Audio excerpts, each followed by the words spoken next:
You ready? Yeah, let's go. All right, so new era. Welcome to the official start of the season. Heading into week one, starts up next week, Dallas and Tampa Bay. Would like to thank you all for a great draft. I think we had a great time.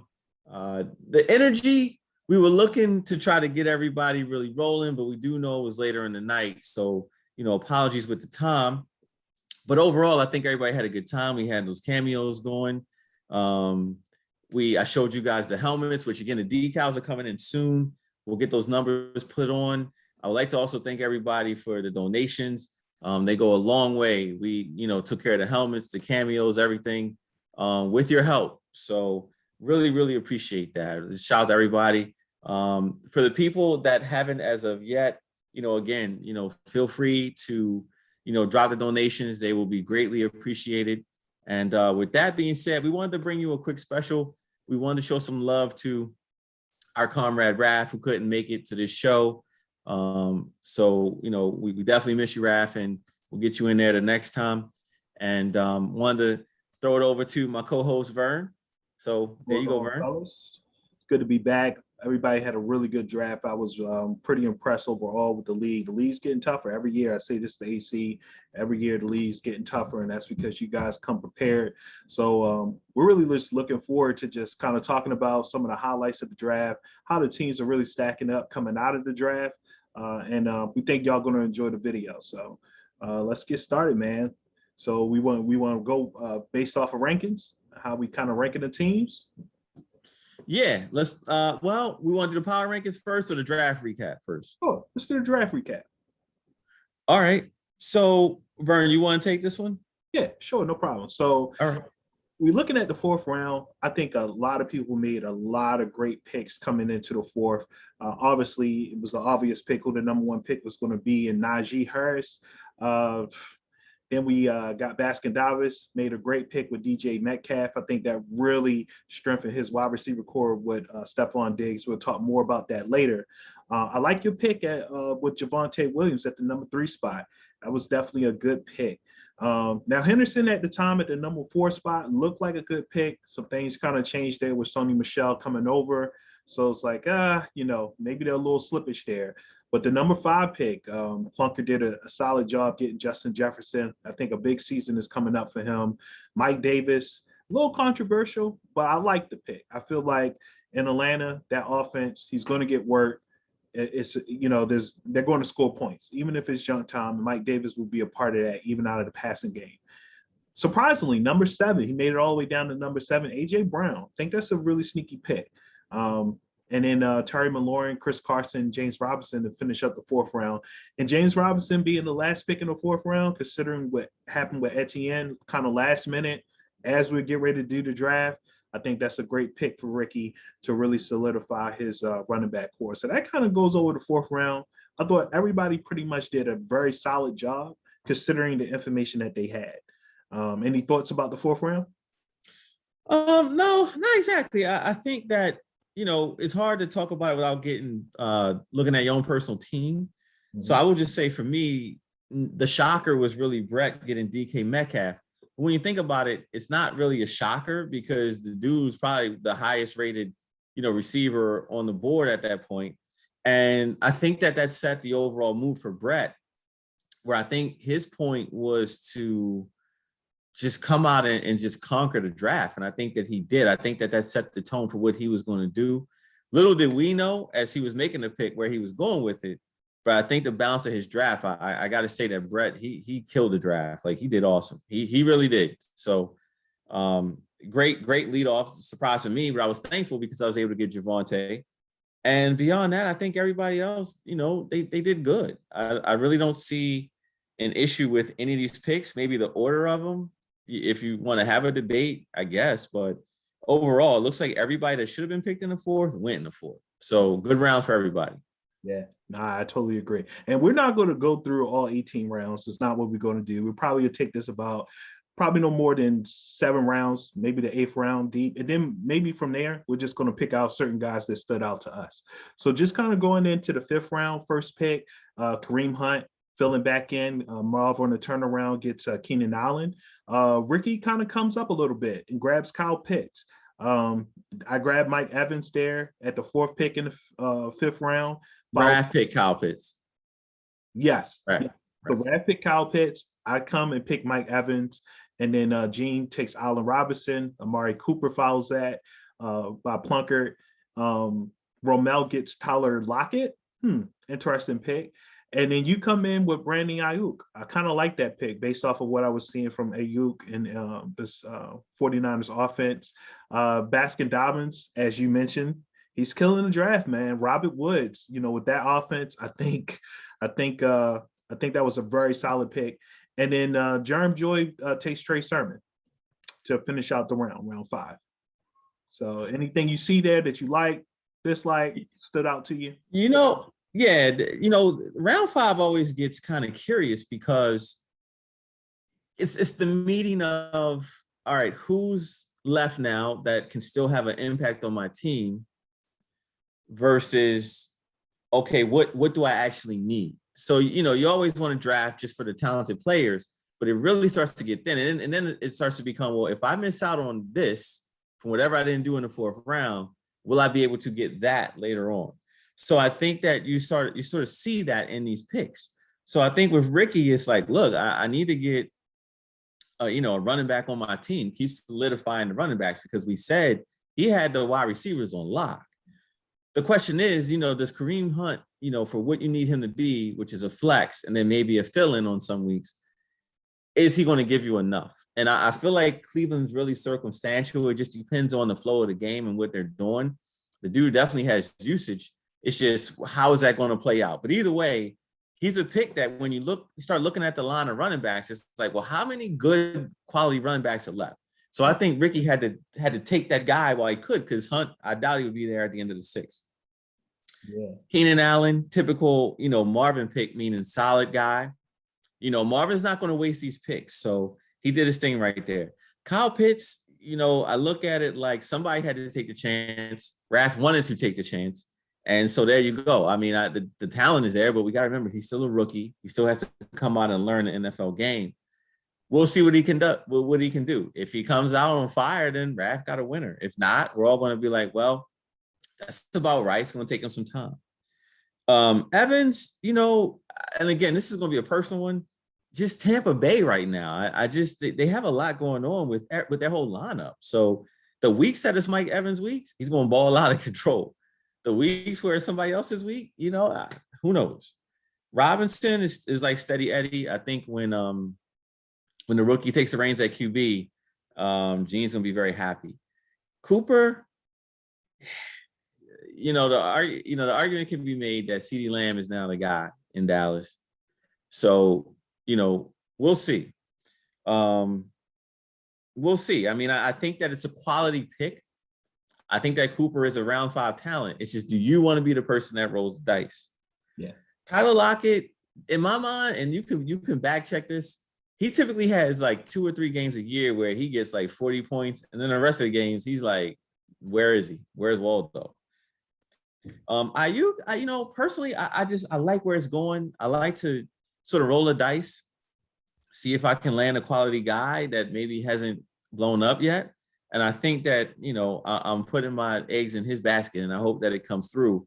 I can definitely understand the argument of anyone that says that may be too high, but sometimes you got to grab the guy when you have a feeling. And I didn't know if I didn't get him around this sort of row of picks, if I'll be able to get him in the 7th. So I just took my shot. And I need a number 1 wide receiver. This goes back to what I was saying. You get to a point where you may make a pick, but it's based off of what you didn't keep and what you got in the 4th. So now you got to get something, or you risk playing an uphill battle later.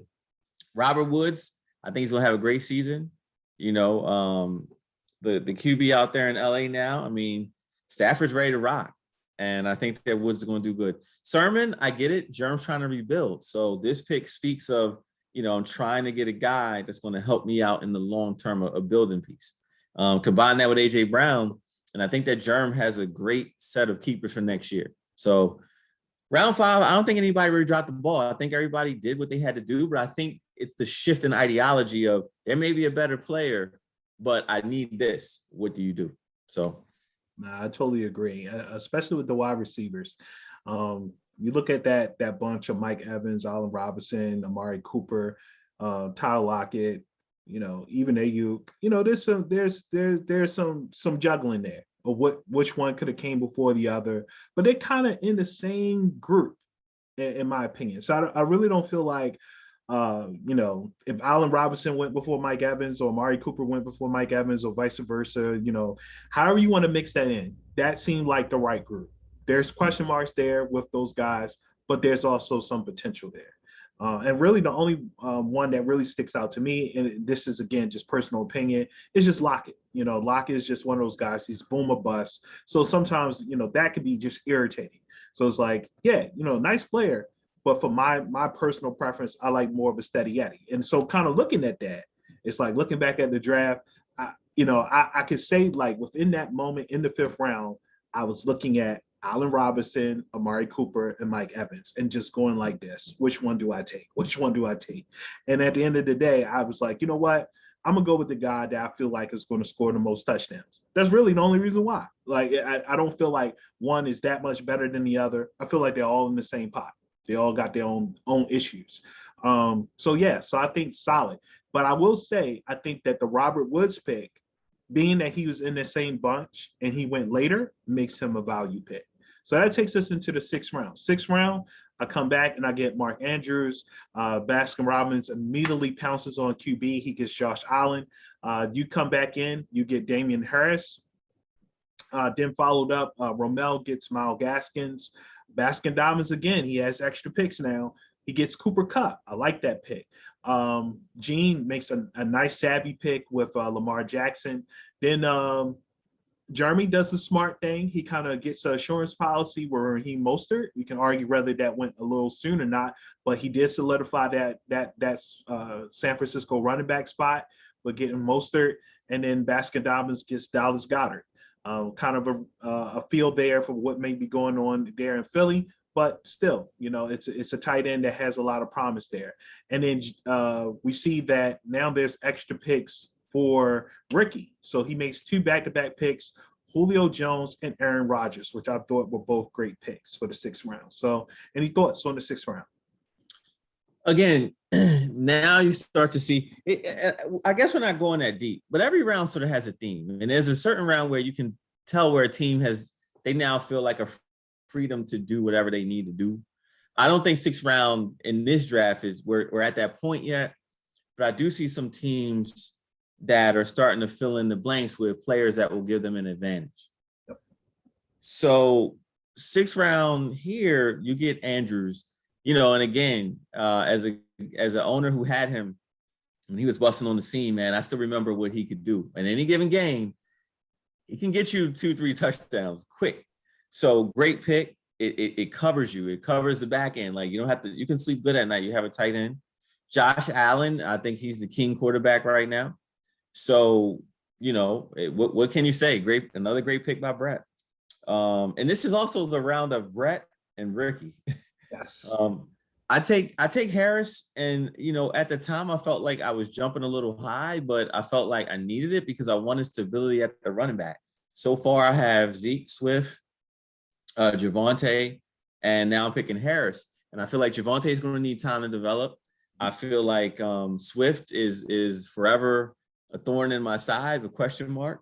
So I needed a guy that at the very least I can plug in and feel comfortable and confident that he can get at least 10, 11 points a game. So I feel like that's the case with Harris, and it was worth jumping up. Gaskin, I give Rommel props for this. I think that it's a great move because you look at his team now, he has now solidified his running back approach. We also have to remember that things like it was all good just a week ago when we made these picks at the draft based on the circumstances then. So to that point, Michelle wasn't traded to LA yet. So I was looking at it like between Gaskin, Henderson, and Jacobs, like Rommel has a very solid trio of running backs. I think Gaskins doesn't get enough credit. I think that if Miami gives him the ball, this is one talented guy.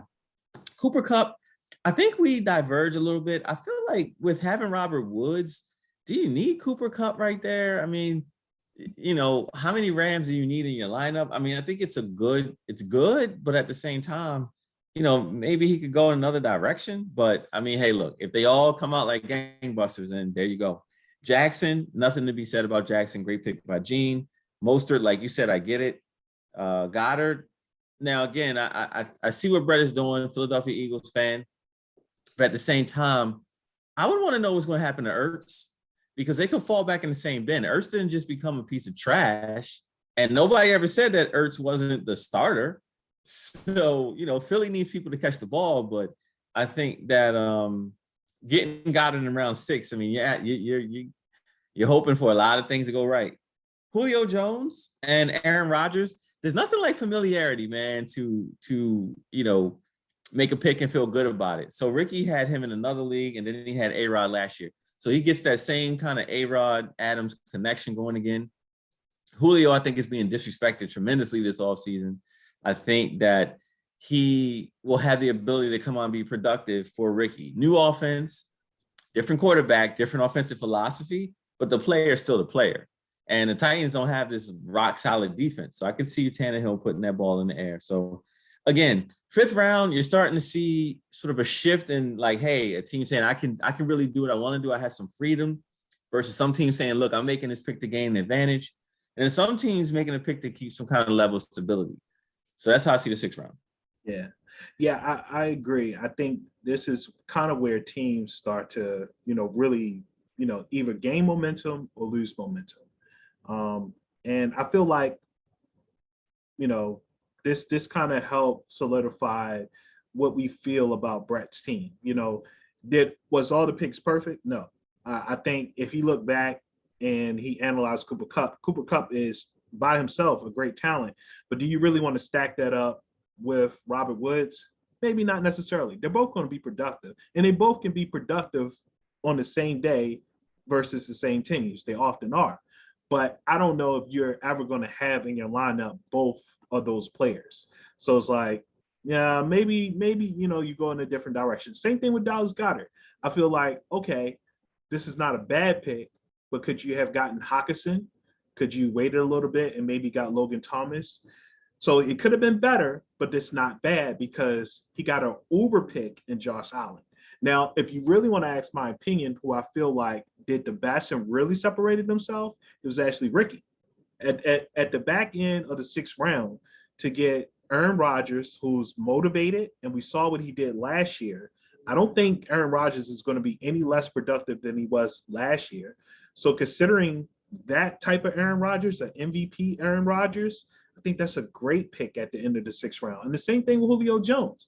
You look at what we felt about Corey Davis last year and how strongly he came on, right, next to AJ Brown. So now you're taking out Corey Davis and you're putting in a Julio. That's going to keep defenses honest. You got Henry, who's obviously going to benefit from that as well. But I could really see Julio taking advantage of being in that number 2 spot where he got AJ Brown, who's, busting up the seam. He's going to have a really nice season. So I like those 2 picks at the end of the 6th round. I really felt like that sent Ricky this way. Like that really sent his draft soaring. So that now takes us into the 7th round. So Ricky comes back. He now has the top pick in the 7th round. So 3 picks in a row. He takes Hunter Henry. Okay. Marvin comes and fills in with a wide receiver with Adam Thielen coming off the Keenan Allen pick. Then we have the Riddler. He takes Justin Hubbard. Then we get a run on QBs. Rommel takes Russell Wilson in response.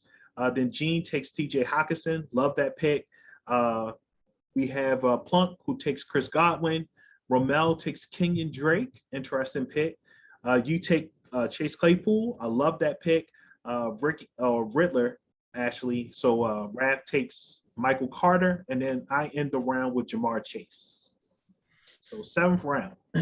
All right. So, and this is when, you got to stay sharp. So, again, Ricky may have an inkling towards Henry, but with Hockenson on the board, if I'm him, if it is tight end, I got to give that some consideration. Yeah. Looking at Marvin, Thielen was probably the highest rated talent at wide receiver. So I think he just is following suit.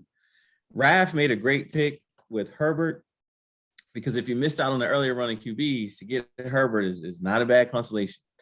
Romel comes back with Russell Wilson. I always had the same feelings about Russell Wilson. I mean, on any given week, Russell can give you 40. He can also give you like 10. He's more consistent, but those weeks do exist with him. I mean, I personally believe that Russell Wilson has the heart of a champion. It's hard to believe when you watch him play that he doesn't win more games or win it all more. So I don't know, but dude is a champ. But it's just, does that always translate in a fantasy sense? Hawkinson, great pick. Godwin, I mean, I feel the same way about Mike Evans as I do about Godwin. Having personally owned Godwin, I mean, in a vacuum, the dude is a beast. It's just in that lineup. I can't kill Plunker, though, because it's like if Evans gets love, you got to give Godwin love. I mean, so it's a great value pick there. Kenyon Drake, I think that Romel reached for this one. I think that him being a Josh Jacobs owner, you can get Kenyon Drake later on. Chase Claypool, like I have a feeling about him. I think in that Pittsburgh lineup with Ben Roethlisberger losing sort of accuracy, maybe the deep ball, he just needs to throw a ball up and be confident that a guy can get it. The dude is 6'4", so I'm willing to roll the dice. I mean, we'll see how it works out. Carter, I totally understood that pick because you're at a point in the draft where, again, you're just looking for warm bodies. And I think that Raft picked a warm body with the hope that he can give more. I think he'll be productive, but I do feel he's undersized. Chase, great pick for the future. But here's my thing about Chase. Like looking at your team, like you got to ask yourself, are you keeping him? Or like, what's your plan for him? So if you're keeping him, then I think that was a great pick. I think that he's going to check all the boxes. But looking at your team with those running backs is like, I think you're probably the value is going to be at keeping all three of your running backs. Either way, a great pick. So round 7. Yeah. So yeah, I totally agree pretty much with most of those assessments. So we're just going to keep it rolling into round 8, right? So I picked. That's because of time. You just want to wrap up the draft with like our best and worst. So I know we're approaching that 30-minute mark. Yeah, absolutely. So I would say, round 8, I think that I see some gems there, particularly with Matthew Stafford. I thought that was a solid pick. I think there's a big push that's going to be made by the Rams with that offense. I think they rejuvenated. Round 9, the thing stands out to me. I love the Tom Brady pick made by Marvin. I thought that was a really great pick. I think Tom Brady is the guy that we don't have to worry about in Tampa Bay, right? So we talk about all the receivers, who's going to catch the ball. Somebody's going to catch the ball, and they're going to catch a lot of them from Tom Brady. So I thought that was a great pick. Round 10, anything stand out to me there? I would say, honestly, not to toot my own horn, but I like the Cortland Sutton pick. I really do. I really feel like this is a guy that's 1 year delayed. He showed his talent in the past. I think Teddy Bridgewater fits what the skill set that Sutton has. I think Jared Jeudy gets his love too, but I really feel like Cortland Sutton in that 10th round was a great pick. I feel the same way in round 11 in regards to, let's see here, Antonio Brown. Like you said, the ball's going to go around. So I feel like Antonio Brown's going to get his love too, and there's going to be weeks where he takes off.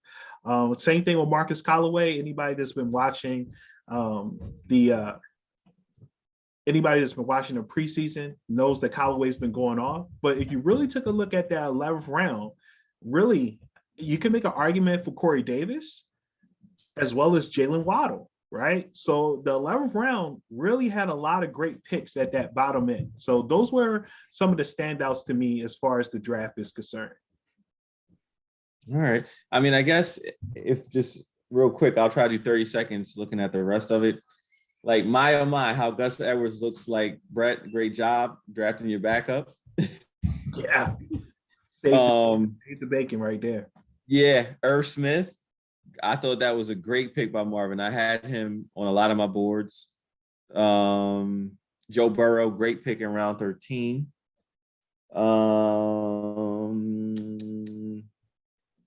Cam. Okay, so round 14, me and Marv. So I get ETN. I mean, he's just sitting out there. I mean, I know you like a Vern, but I'm like, yeah, like let me just try to add this guy because I'm like, look, I'm getting a guy who could come back very strong next year. And a 14th round pick, I just got to roster him. Why not? Like, what do you have to lose? Yeah. And I think that it's the same thing with Marvin and Cam Akers. It's like, what do you have to lose in round 14? I mean, it's Yeah. So that was the round of getting like next year's guys. Yeah. Let's see, round 15. Pretty standard fare. I think Raph did a good job in sealing up Hubbard for McCaffrey backup. So like Raph, good job with that. Round 16. Daryl Mooney, I thought was a great pick. Evan Ingram, you know, I got to give you big props for that because it's like at that point, nobody's really checking for him, but we know like, okay, we're looking for value. I mean, I think Ingram's going to have his issues, but I also think in round 16, like that's a great value pick. Like if it works, great. If not, it's all good. Then the last round, pretty much standard fare again. I think that any players will know just roughly kickers. So, you know, I think that the draft ended off the way that it should. Like everybody got their kicker. Pretty much everybody's locking down the last of what they have. Roll the dice, maybe, maybe not. So all in all, I think that everybody did what they had to do. Yeah. So that's how I would wrap up the draft. Yeah, I would say, yeah, I totally agree. The only two guys in round 17 that really stand out to me, Matt Ryan. I had him last year. Very, very solid. So I think that's a great pick for the 17th round. And Terrence Marshall out of Carolina. Anybody's been watching the preseason, he's been really taking off. So I like those two picks in the 17th round. Good job, fellas. All right. So that sends us into our rankings, right? Yeah. Yeah. All so let's see what we got here. We did a preseason ranking. What you guys are going to find is that at least for a cluster of teams, when we get there, it's just hard to distinguish amongst you guys. So, you know, this is the best of what we got for right now, but knowing that things will sort themselves out as we go along. So we're going to start with 10 and go to 1. I'll give my play-by-play, and if Vern, you want to chime in, then definitely the floor is open. So at number 10, we're going to start with Germ. We're going to start with Germ. Let me know. Can you see the helmet, Vern? I can. Nice and clear. All right, Germ. So what I'm going to say about his team is Germ, he knows that he's rebuilding. But I almost feel like if you got to rebuild, at least do it with some flair, right? And I think that he's doing that. I think that the right thing happened in New Orleans. Thank you, Lord, that Winston is going to get that start, because I think it's all engines go for Kamara. Then you look at Kyler Murray, A.J. Brown, Trey Sermon. Once I think he starts to get indoctrinated into that team, I think that Germ has enough. Win, lose, or draw, he's going to do it with some flair. Like he's going to have fun winning or losing. I don't know if there is such a thing, but I think in his case, it's going to be exciting. It's going to be interesting, like a cardiac kid kind of thing. So, you know, and you still got Kittle. So he has the pieces, like I said, on a weekly basis to come out and maybe swing for the fence. So you got anything you want to chime in for that? No, I think you covered that perfectly. I think this is a perfect team, a perfect gambling team. Like this is a team that can roll up on Sunday and it's going to be a thorn in your side. I think also that he's building some pieces for the future. Whether he takes a look at A.J. Brown and decides to keep him next season, or if Trey Sermon turns out to be everything he thinks he might be, he got some potential to kind of reset his group. So, yeah, should be a fun season for John. I think Plunkett came in next. Helmet. Nice. Yeah. All right. Good. Plunkett came in next at 9. And, you know, between him and Germ, I mean, honestly, looking at it as we're recording this, I could switch it on the spot. But I'll leave it as is because, you know, I think that Plunkett, what's going to keep him above Germ in this ranking right now is that I think that he has more pieces, or he has the same or similar pieces, but in some ways he has an upgrade. So while Germ has Murray, Plunkett has Mahomes. Plunkett doesn't have an answer for Kimura, but he does have Eckler. He has AJ Brown, which I think is right there neck and neck with Jefferson. But it's like I gotta still give Jefferson the slight nod, just a slight nod. I mean, if AJ Brown, you ask some people, AJ Brown maybe has surpassed him.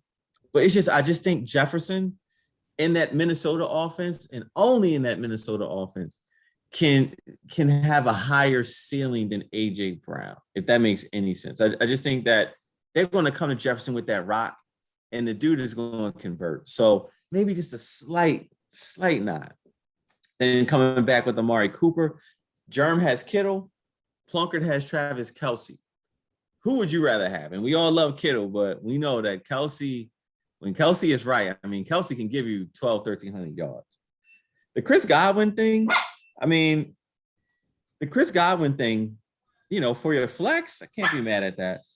Ravens defense, he got a defense. So again, we're talking at the 9 and 10 spots. I think that they're going to fall into the same issues, but at the same time, just for now, you know what, man, forget it. I'm actually going to say Germ comes in above Plunk. I'm going to switch this live and on the spot because I just got to be real with it. I'm looking at Germ's lineup, and I'm saying Germ can win with flair. I don't know if Plunker's going to win with flair. I think Plunker is just going to be a very, very flat out like, look, did you win this week? No. Did you win this week? Yeah, I pulled out a win. I think Germ is going to do it with some swag, So I gotta switch him. Bro. Any issue with my switch?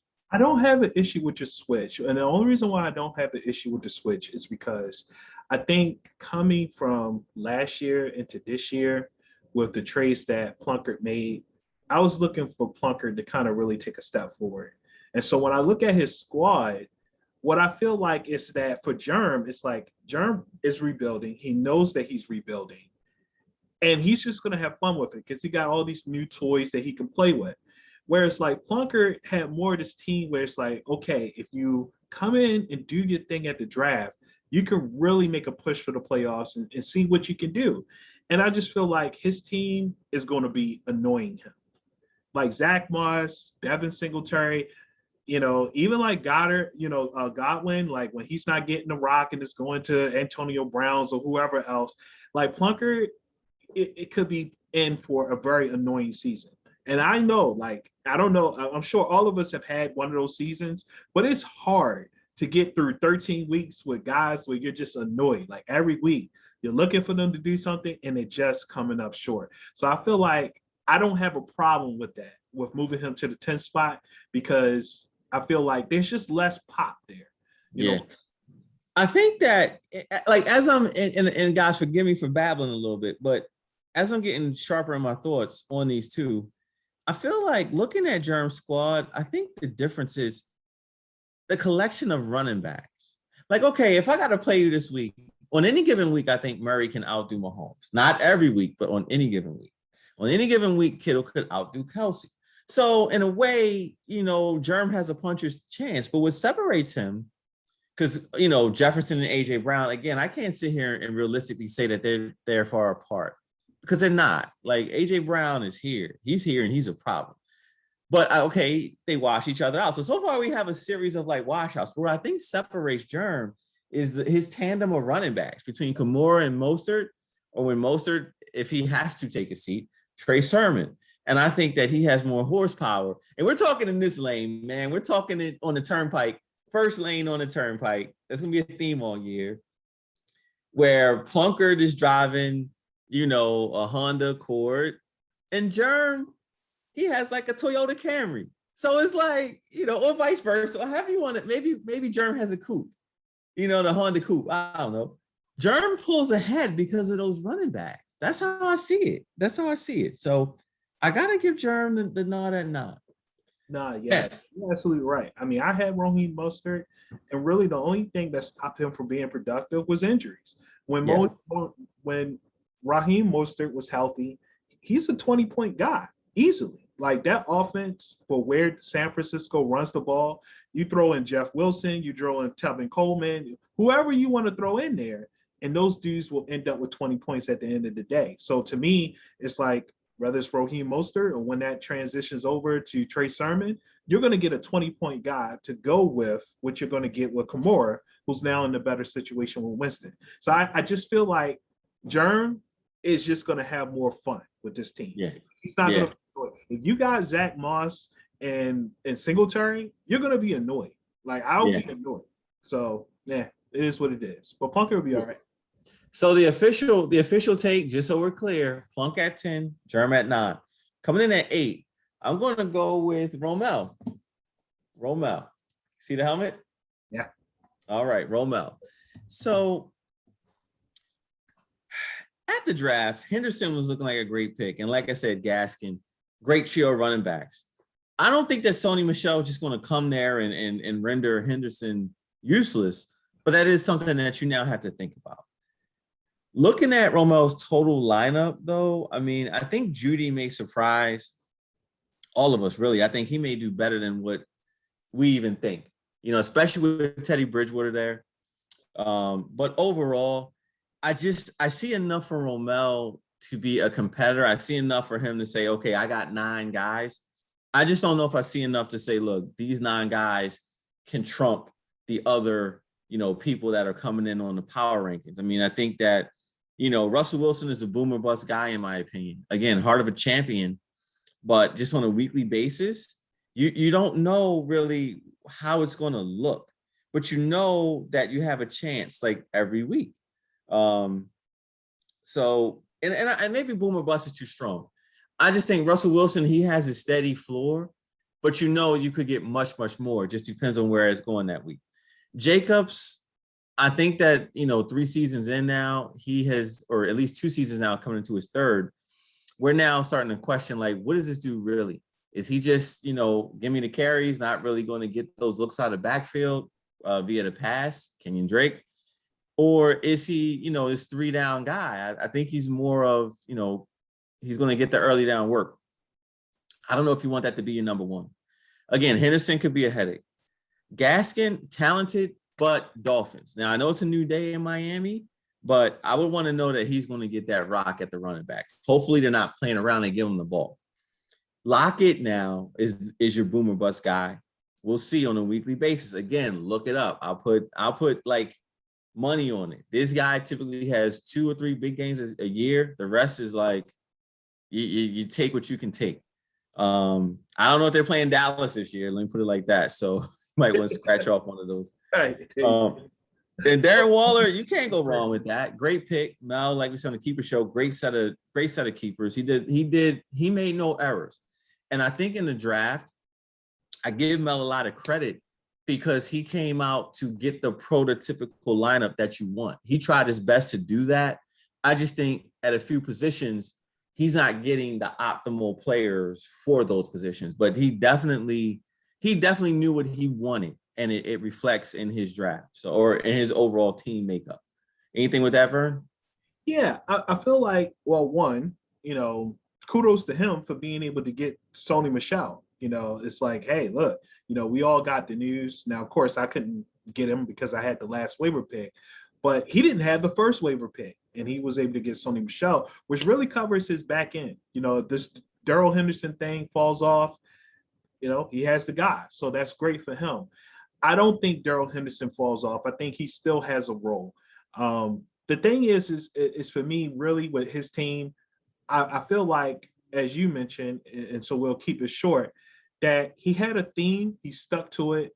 We may not necessarily feel like, okay, that was the best player for that particular pick in that particular round. But as far as construction is concerned, he had the right approach, which is basically, let me go in, let me get a number 2 guy, right, to deal with Josh Jacobs. Let me get the backup to Jacobs just in case things go wrong. Let me get a top tier QB. Let me get, I already got my tight end. Let me get a flex guy. Let me get a running back at flex, and let me fill in and have some depth. And so when I look at his bench, I look at Stafford. I think that's a great depth guy. I look at Jared Judy, great depth guy. Tyler Boyd, another great depth guy, right? So he has pieces on his bench that can really kind of bolster his team up if they're kind of flailing a little bit. If he's annoyed with Lockett, okay, no problem. I can stick in Judy. I could put in Tyler Boyd. So I feel like he did what he needed to do to kind of make up for some of the the incompetencies that he had at keeper. It's like, hey, look, this is my situation. I'm not trying to make a whole bunch of trades, but I'm gonna make up for it in the draft. So he did solid. Definitely. Coming in at 7, I guess we'll do it this way. It's me, AC. You see the helmet? You see the helmet, Vern? Yeah. All right, cool. I like the finish. Thanks, man. But what I'm going to ask you to do, and I'll do for your team, you go over my team, and then when we get to you, I'll cover yours. Hey, man, I feel like with your team, it's a real simple thing. Again, it's always great when you know what you're coming into. Like, hey, look, I want to compete, but this is also about a rebuild. So to me, I feel like you kind of accomplished that very well. Like, I love the Chase Claypool pick. I feel like this is the guy that's actually going to make hay. I feel like with the Tiger Higbee, this is a sign of, hey, I'm still competing even though I'm rebuilding, right? So you get Javonte. I thought that was a great pick at the number 3 spot in the 4th round. I thought that was really solid. But along the way, like, you got these other pieces that can help you compete as well. So you got Corey Davis. I thought that was a great, piece that you got as well. So overall, I feel like this is a team where it's like, okay, you're rebuilding, but you're not going to be annoyed in the rebuild. So it's like, that's all you can really ask for. It's like, okay, give me a shot to win. You got a shot to win. You got guys that you can win with. If I'm rebuilding and it doesn't work out, at least let me have fun with it. Let me enjoy the pieces that are out there playing, right? And I think you had those guys. So to me, I feel like you did a solid job. It looks like Dak Prescott, everything is going to be okay. He's going to play week 1 and things are going to be just fine. So to me, I feel like you'll go into the season where it's like, all right, look, I'm really pointing towards the future and figuring out who's going to stay, who's going to go. I'm going to try to win some games, try to sneak in, maybe get into the playoffs. But along the way, no matter what happens, I'm going to have fun with it. So, yeah. The only thing I would say on my team right now is obviously with the emphasis on getting running backs for down the line, I'm thin at the receiver. Like, I love Claypool. I love Brandon, Devontae Smith, and Corey Davis. But let's be honest, like, you're asking for things that you really haven't seen from them over the course of the season yet. So there's a very real possibility that I'm leaning on the running backs on a weekly basis. And I could be here at the end of the season saying, yeah, they did really well, the receivers, or they did, yeah, that's about right. But at least I took the shot. But if I just had to offer that critique, I'm really rolling the dice on these receivers. So that's it for me. Next, we're going to go with team number 6. And that would be none other than our friend, our brother, Raph. Yeah. It's interesting to have him at the number 6 spot because, obviously he's been a fixture in the playoffs. But I really feel like, once he got out of that 4th round, things just started kind of unraveling for Raph. I look at, the Kyle Pitts pick. Yes, this guy's uber talented, but it's like, hey, they don't have a bad tight end there. So how quickly does Kyle Pitts become acclimated and become a feature in this offense? And then at his flex, you got Jarvis Landry. So that's the immediate eyesore for most people. You look at his team, you look at his competitors. Most of his competitors are going to have 3 running backs. Now, granted, Raph has 2 top 3 running backs. So maybe he feels like, okay, I don't really have to have a 3rd running back in order to really compete. But I don't think the answer can be Jarvis Landry. I think he needs a little bit better of a wide receiver than Jarvis Landry to tie up that flex spot. So I just feel like between that and then just looking at his depth, Michael Carter's a nice sneaky pick. I like that pick as well. And maybe that becomes the guy. Maybe that becomes the flex guy. But then you have Leonard Fournette. I just don't see it. Madison, okay, you cover your back there. Mike Williams, Curtis Samuel in Washington, okay, but you already have McLaurin. So it's like, okay, where are we going with that? So I just feel like he just kind of unraveled in the draft a little bit. Does that mean that he's done? No. You still got waivers, you still got trades, but right now I just feel like his team is just kind of they got the stars kind of going around his head. A little woozy. Yeah, I'll try to keep it real short. I think this is a good character study or case study in what success ultimately does to a team. I think that, picking at the back end or, having these deep playoff runs in return, it now starts to bring in how many years can you keep the team afloat?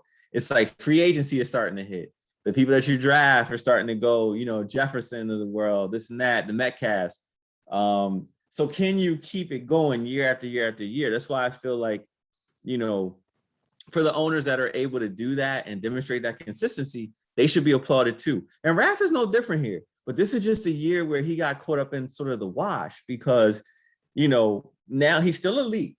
With those two, he's still elite, but now he's entering into a tier where it's like, can your top guys keep pace with the people that we will talk about later on? And it's like, nice try, Raf, because McCaffrey and Cook are definitely, and Herbert definitely. But I don't know if you have all the horses that you need for the teams that we're going to start talking about.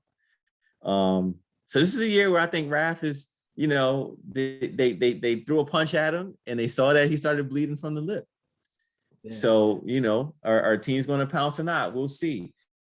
And I also think that Raf will probably learn a few lessons coming out of that draft. What lessons they are, he's going to have to determine that. But we'll see, Raf. So right now, he's a number 16. Got a lot to prove. So moving up, number 5, we're going to our friend. Where's the helmet? Our good friend, Brett. Hey. You see the helmet, Vern? Yes, sir. Looks good. All right. Money green. So do you want to speak on Brett or do you want me to go? No, go right ahead. So, I don't think it's a secret, man. I think that we all have an affinity for what Brett did in the draft. He did awesome. Like, let's just give him his flowers right now. He did awesome. You can tell that he came into the draft saying, I want to win now. No more playing, no more missteps. I'm making every pick count. Even with the Woods and Cup picks. It's like, look, they're going to be one of the top offenses, and I want as much of that as I can. And I tell you what, God forbid, if one of them got hurt and the other one became the man, at least he can choose between whoever's going to be. So Brett did an awesome job. The question is, why is he coming at 5?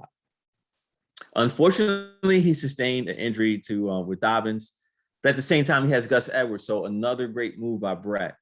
But that was a hit to his lineup, nevertheless. I don't think it'll affect him that much. And honestly, Edwards might give him comparable, even better numbers than Dobbins would have. So looking at his lineup, though, the best of his best versus the people that we will name, I think he falls just a little bit short. Because now, guys, to be honest, we're kind of being nitpicky. So, nobody, don't raise any alarms. No, don't inbox me. None of that. We're just being nitpicky. But you look at from his tight end game to his defense and kicker, it's like, yes, I think he's going to have consistent guys. But in comparison to the more complete 1 through 9 teams that we will mention, I think that Brett falls just a little short. Now, to be clear, I think he could beat any one of those top teams on any given day. But if they had to play a series, the best of, over the course of a season, right now, I think Brett's guys have to prove it. But again, he's right there in the running. I mean, his team is red hot. Brett did an awesome job. The only thing that concerns me is the depth. He may have to answer some questions about depth as the season goes along. But, short of that, I just think he needs to find his complete lineup, and he's not that far away. Anything with that, Vern? No, I think you really hit the nail on the head there. I think that, to me, you go through his top tier teams, and it's hard to say you got, another team that could be, better. So he got a team he could swing for the fences, man. He's going to be a knockout artist, coming in. I think that, where he kind of falls a little bit short is taking that gamble on Dallas Goedert. That's the only thing that I feel like is really holding him back. Now, he has good depth there. He has Robert Tonyan. I think there's some potential there. But I feel like that little piece right there is just the little piece that's separating him at the 5 spot from the next tier guys. But at the same time, I feel like very well, we can be, 3 months, 4 months later talking about, man, what a great season Brett had, and what a great draft he had, which we already feel now. But I feel like we're going to really see that as the weeks pour on. So, all right. So next we're going to move on, and guys, we promised that there would be a point of draft where it'd be a hodgepodge. So it comes in at the number 2 spot, and so I don't know if I have enough for this, but what do we got here? There you go. Can you see all 3? I don't even know. There you go. Do the rotation. You get the rotation in. Doing right. So as you can see here, we have a helmet for my man Gene, a helmet for my man Marv, and a helmet for my man Vernon. I think that it was just very hard behind the scenes to differentiate between the 3, because by and large, all 3 of you guys have it, man. Like, I don't know, I'll just start with Gene. These aren't in order, but I'm just pulling up what the team I saw first. Gene, he did great, man. I think every year, like, he's now entered into a sort of ownership level where great things are expected of him, and he's putting together the squads every single year. It's just as it plays out on the field, maybe an injury here, there, whatever, but he's not disappointing anybody. You look at his team, man, he has a great 1 through 9. Mike Davis, I think that's been the one that we've been all looking at. I think that Mike Davis is going to get the rock. I think that the head coach wants to run the ball. I think that Mike Davis is multifaceted, and Mike Davis is his flex right now. So if that's your flex, I'll take him over a lot of other flexes out there. And you look at Steelers defense, he's just a great lineup, man. Allen Robinson, once Fields takes the field, pun intended, I think it just raises Allen Robinson's profile up tenfold. Dependable, runs great routes, a beast out there, everything that a rookie QB would need. Nick Chubb, enough said. Lamar Jackson, I think he has a lot to prove. D-Hop is still D-Hop. But then let's take it a little further. You look at his bench, man. Deontay Johnson, people are raving about him. If you got to have a depth piece, why not Ronald Jones? Then you got James Conner lurking in the background, Marvin Jones, Phillip Lindsay. I mean, somebody has to run the ball. Like somebody has to play for Houston. Houston got to pay somebody to play football. Lindsay may be a great piece. Chenault, great piece. So I think that Gene, man, he's locked and loaded. His team looks good. Then we move to Marvin. I think that, yet again, Marvin, he made value picks all up and down the draft. He's assembled a great team. When you have the ability to have 4 running backs like Vern has, but Marvin as well, and the running back is Chris Carson, what more can you say? I mean, you can sustain an injury. You got to fill in. You got everything you need. You can play the matchups.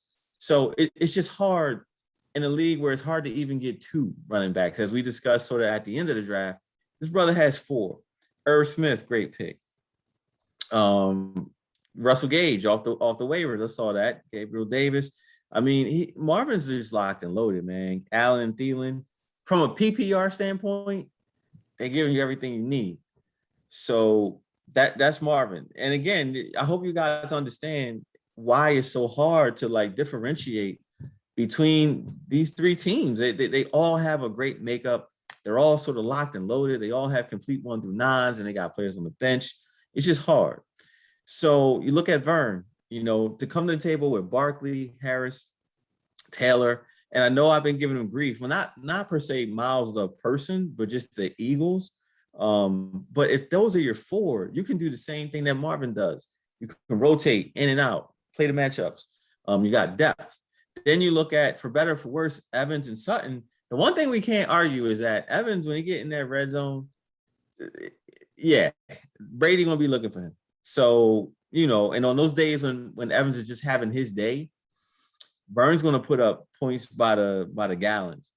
Sutton, I think that, we're all watching him. We all believe that he can come back. I hope so. You owe me one, Sutton, for last year. But then, Mark Andrews, again, the Rams defense, Harrison Bucker, like the consistency that you need at those other positions combined with what was kept, And, again, these three lineups are just very hard, at least for me, to differentiate. Anything with that, Vern? No, I totally agree, man. I just feel like, throw them in a cloud of dust, and you don't know who's going to come out of that. All three teams, including myself, I feel like we had great drafts. I really feel like we solidified our rosters in such a way to position ourselves for a playoff run, and to shield ourselves from injury. I know that's one of the things coming from last season that I was really focusing on, was how can I shield myself from taking these massive hits at injuries, because I took a lot of hits. So it's like, okay, now coming into this draft, like, can I build a team that can sustain one or two guys going down, and these being big pieces of the puzzle where I can still compete? And so I think that, both my team as well as Marvin's team and Gene's team, that they're built for the long haul, that they can sustain some injuries and stay prolific. So yeah, and like you say, even down at the bottom tiers with the tight end picks, defense, kickers, all those teams are pretty solid as far as that goes, and good depth, which is always key. So, yep. And lastly, none other than our friend, our neighbor, our brother, Ricky. Independent champ, Ricky. And I gotta get him the full helmet rotation. Let me see if I can. You see the helmet? There you go. Nicely done. Give him the full rotation. I wish I had like the swivel thing. Maybe that would be like the Christmas gift. Get the swivel. But Ricky's a champ. Ricky's back. We're very, very happy and proud of the work that Ricky put in last year, man. He went hard. And I think it's the culmination of a lot of years where, we knew Ricky was a true warrior and competitor in this game, and he just did his thing. As it applies to why I have him number one, I feel like just like last year with Raph, like, you're the champ until you get beat off of that spot. And it can happen in season, but he's a champ. And I look at his draft, and shout out to him changing his team name and the logo. I think a lot of us have been calling for a logo change. So glad that he did it. And it's almost like Ricky listens to the podcast, because still 2 in the possible. Like, I get it, Ricky. I know, but at the same time, we're all saluting that effort. And I think that what he did in this draft, he said, you know what? I have a tandem in Hill and Adams, and I'm going to build all the way around that. So whereas Montgomery, however you guys may feel, whatever, he's saying to us, I'm going to make that a now strength. And that's exactly what he did, to come out and add James Robinson to that mix, come back with Kareem Hunt, which again, we go back and forth with Kareem Hunt. I think that Cleveland's going to be a very situational based team. I mean, we know Chubb's going to get the rock, but I think with that defense, with the way Cleveland wants to play the game, they're going to run out a lot of games in this fourth quarter where I can see them pounding Hunt and Chubb. So, I think that's going to work out. And again, you're talking about a flex. Go back to where we were in the draft. And I think that this was a pick that Ricky, I think he had to make, because he knew coming back maybe later on, he may not get that shot. So, Washington's defense, I think the front seven is going to be great. They're going to get a lot of sacks, a lot of turnovers. To have Julio Jones currently on your bench, I mean, that's a heck of a guy to have on your bench. Until Javonte gets the full nod, Gordon is the starter, and that can't be ignored. So, he was able to bring in a guy who, is going to be motivated. He's not just going to sit here and say, Javonte, take my spot. He's going to come out there ready to work. So, combine that with A-Rod. We know what A-Rod and Adams did last season, and he got that connection right back. So Ricky's the champ. He's going to have to be beat off of that spot. And I think that he's, rightfully sitting in the goal, goal. He's sitting in pole position. Yeah. So with that being said, let's just go over one more time. Ricky, then we got a 3-way tie, Vern, Marvin, Gene for the number 2 spot. Then Brett, Raph, myself, Romel, Germ, and Plunk. Done. Yeah, done. Finito. And again, it all plays out, in a couple weeks, and we really get a chance to see what these guys can do. But overall, we felt like everybody did a really great job. There got to be somebody. There's 10 of us. All of us can't be number one, and that's likely to change. It ain't the end of the season. You still got waivers, still got trades that can be made. So these rankings, they're not going to mean anything about 5 weeks from now, you know, because guys are going to make moves, injuries are going to happen, trades are going to be made. So keep at it, and let's get the season rolling, man. That's what I'm talking about. The only final things, if I could, again, I said it earlier, I think, but the decals are going to come in. I'm going to be looking to, you know, if you guys haven't already answered, I want to, you know, get a one-on-one where you're looking at your helmet. You can tell me, yes, I like that. No, I don't. So we'll get all that covered by the time we're up and running with the next video. We'll see some real official things on the helmet. Raph will be here next time. We're going to switch up the format of the shows a little bit this year. I think you all will enjoy it. With that being said, man, everybody have a good season, good kickoff. Brett, sorry about the injury to Dobbins. I know your pain of having another league, but I hope that, you know, you're on the path to do some good things this year, and I wish everybody else good health. Go get it, guys. All right. So from Vern and AC Slater, this is Coast to Coast. We will see y'all in a couple weeks. Peace.